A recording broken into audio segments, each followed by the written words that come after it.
Hey everyone, what's up and welcome to the Joe Knows All podcast. I am your host, Joe. Yes, I have glasses on. This is episode 2 here of the Joe Knows All podcast. If you guys, if this is your first time here, let me explain to you what the Joe Knows All podcast is about. It's 20 to 30 minutes long, not your traditional podcast. I don't want to drag it out too long. Because it's just me here. I don't want to drag it out too long. So it could be just under 20 or just over 30. Depends what I'm talking about. Depends how much I am into the podcast, really. So primarily, this is a Bethesda channel. So I will always kick off my podcast with Bethesda content. Like today, I'm kicking it off with Bethesda E3 speculation. And then I'm going to go on to just other games. Like today, we will be talking about Fortnite, State of Decay 2. Really excited for State of Decay 2, by the way. And then I'm going to close out the podcast with sports or wrestling. Those are two big, huge things that I love. That aren't a part of this channel, and if I can make it a part of the channel in any way, I will through this podcast. So if you guys like that, please stick around for the full show. I believe this episode will be 20 minutes long, but I'm not entirely sure. That's how long this gameplay is going to be up for. So we shall see what's going to happen. I can always just, if I run out of gameplay, I could always just play it again, so it's not a big deal. So, I'm battling a cough, so if I cough a couple of times in this podcast, I'm really, really sorry. I'm going to try not to, honestly. I'm really going to try not to cough, but I've just been battling a savage cold. I'm getting over it, though, thankfully. So, guys, recently, I had the honor of being on the Ham Radio podcast. If you don't know what that is, it's a podcast on Mr. Matty Plays channel. And it was a privilege to be on there. On that episode, Just Dom from the Just Dom show was on there. Carrick from ACG Gaming was on there.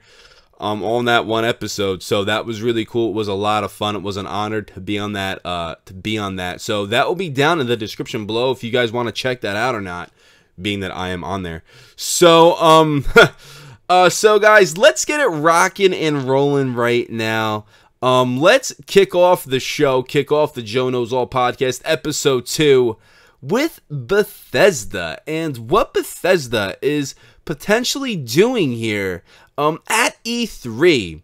Now, if you've seen any of my content, if you are a subscriber of mine who's been watching my content as of late, you will see I am talking the crap out of Bethesda and out of their E3 conference that they will have on June 10th for this year.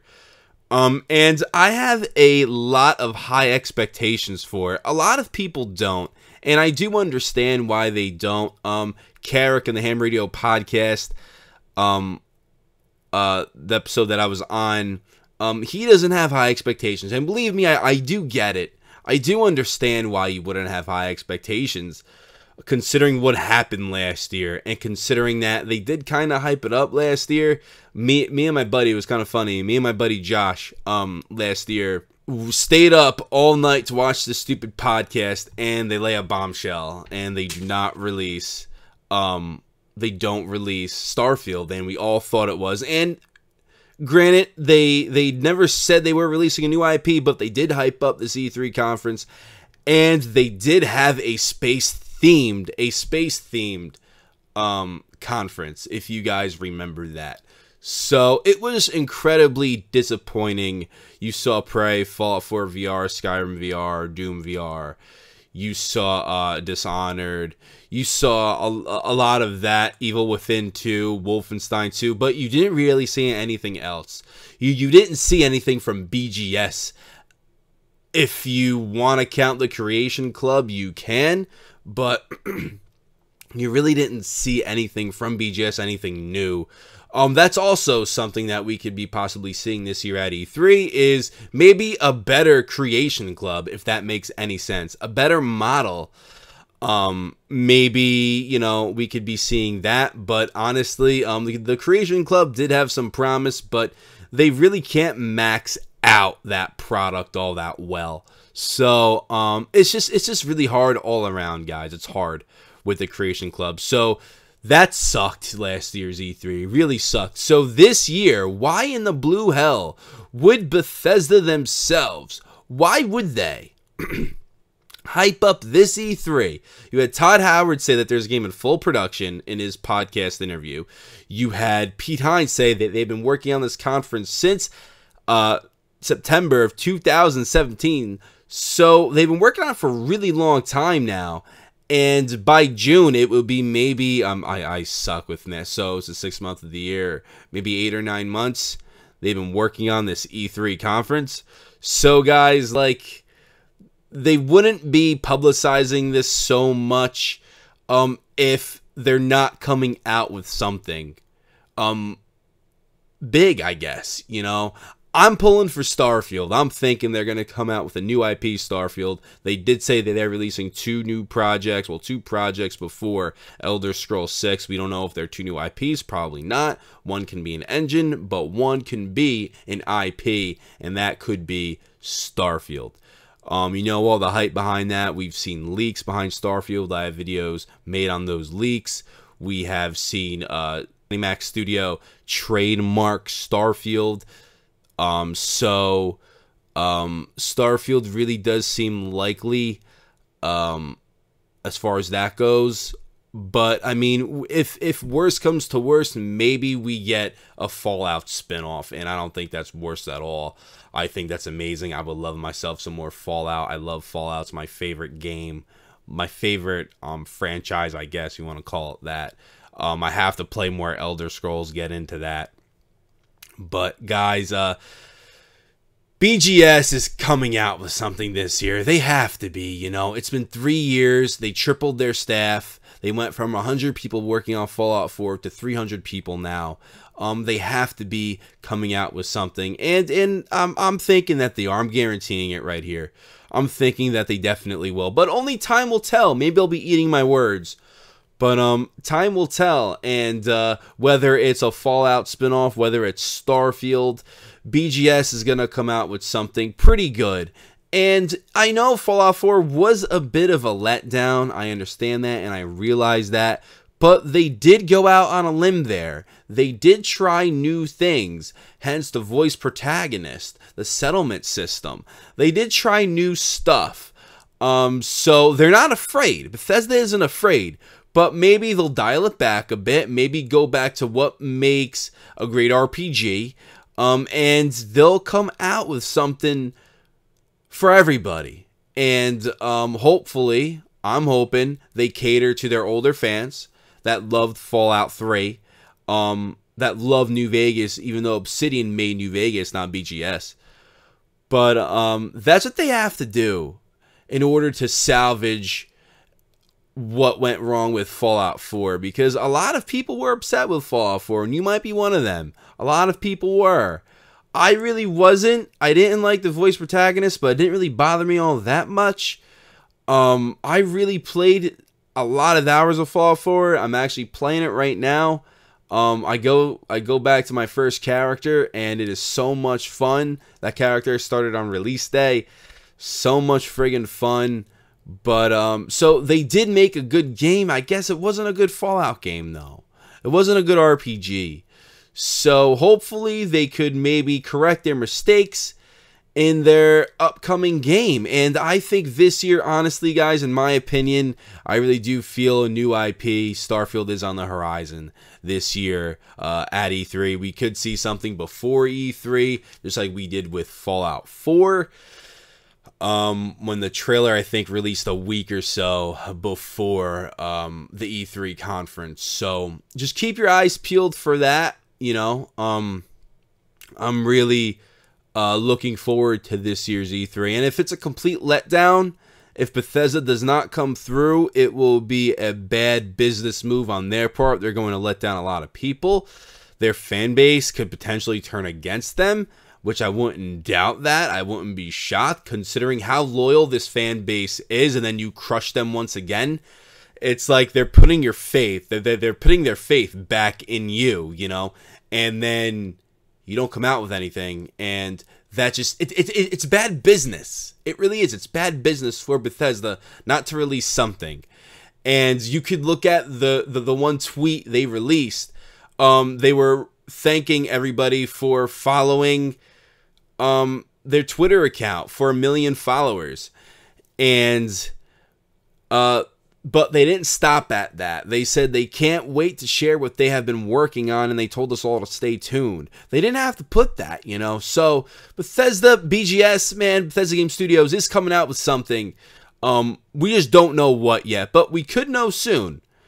We could know soon. So, like I said, keep your eyes peeled on that. All right, guys. So we're already 10 minutes in to the podcast itself. So I want to transition here to Fortnite, and I want to talk about Fortnite for a little bit.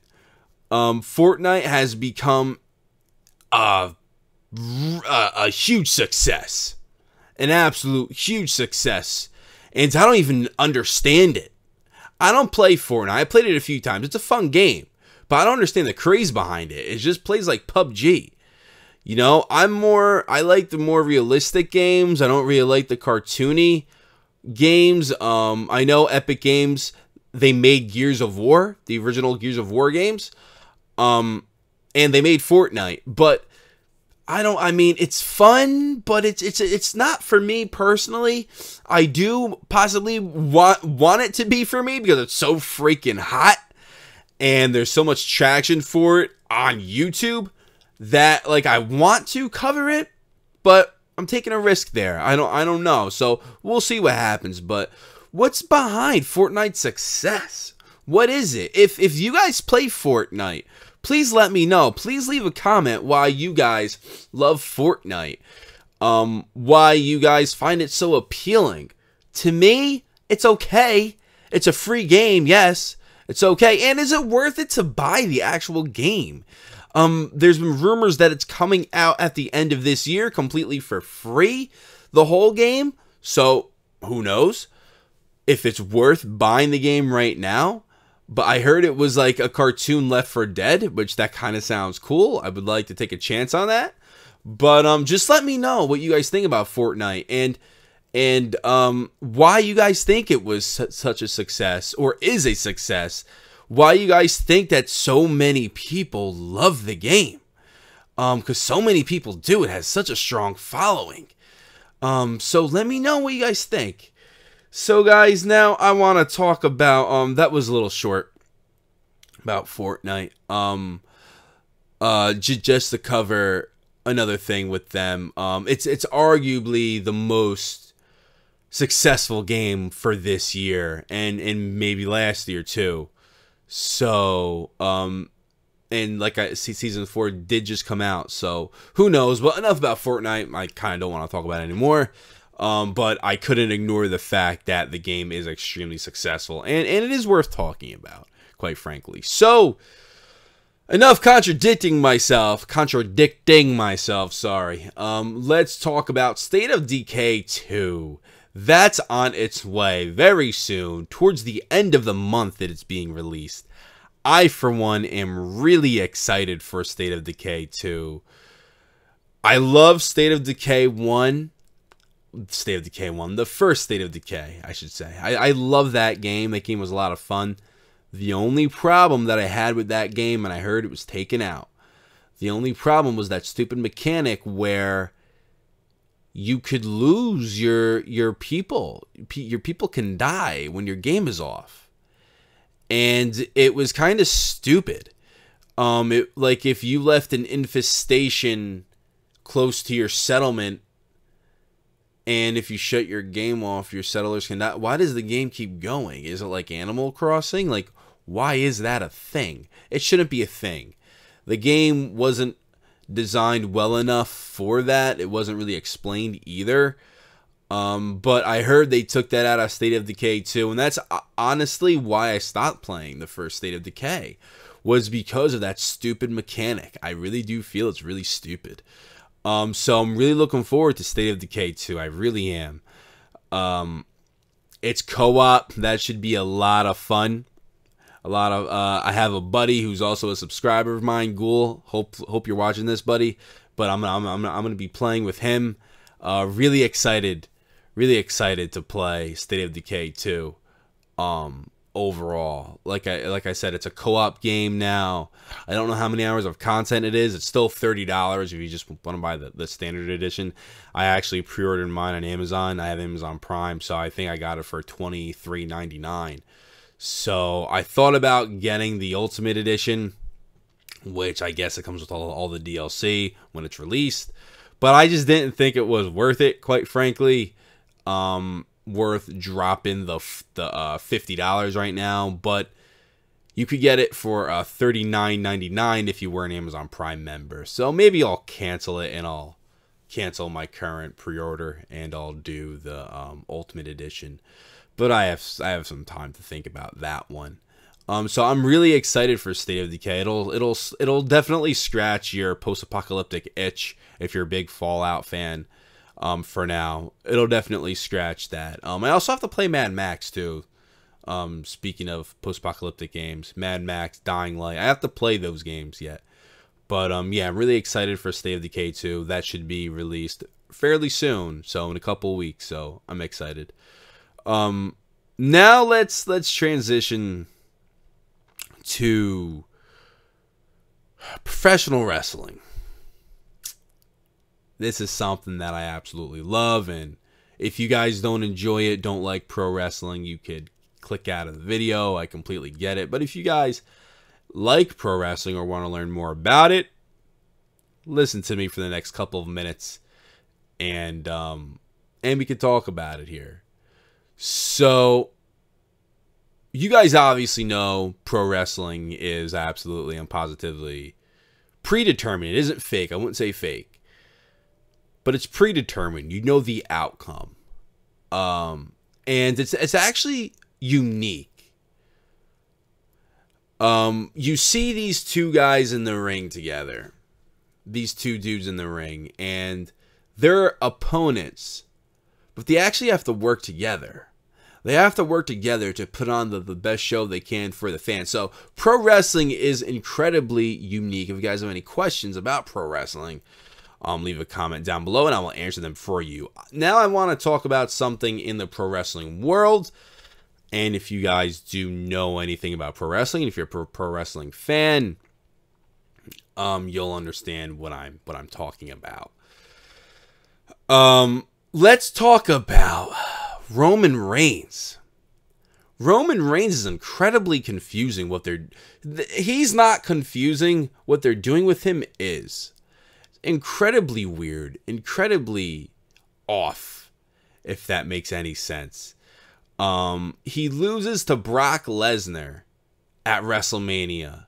He lost to Brock Lesnar at the Rumble pay-per-view that they just had over in Saudi Arabia. What are they doing? Granted, he didn't lose by pinfall, but what are they? What's the point? Is Brock Lesnar going to drop the title at SummerSlam? Is the Backlash match with Samoa Joe and Roman Reigns, will that become a triple threat? It's just incredibly weird what they're doing. It's extremely odd. It's extremely peculiar. If you're a pro wrestling fan, please leave a comment down below on what you may think about that. For me, it's just incredibly weird. It really is what they're doing with Reigns. The booking is extremely strange. The guy can't cut a promo to save his life. He isn't getting over. On live TV anyway. It's showing up on merch through the merchandise sales though. So the guy is selling. He's right there with AJ Styles after John Cena. So, but other than that, honestly, the best thing for Reigns, if Brock Lesnar leaves and if Paul Heyman's staying around, put Heyman with Reigns. But that's for a different day. So, guys, this podcast is coming to a close. It's a little late, but I hope you all enjoyed it. Please hit that like button, comment if you haven't already. Please subscribe for more. We covered Bethesda's E3. We covered a little bit of Fortnite. We talked about a little bit of that. We talked about a little bit of State of Decay 2, and pro wrestling. So that's going to be the formula of my podcast from here on out. Bethesda content in the very beginning, probably for the first 10 minutes. And then the rest of the podcast will most likely be about just other games, essentially. So let me know what you guys think. I would love to hear your thoughts. Please hit that like button, comment if you haven't already. Please subscribe for more. This was episode 2 of the Joe Knows All podcast. This is Joe, signing out.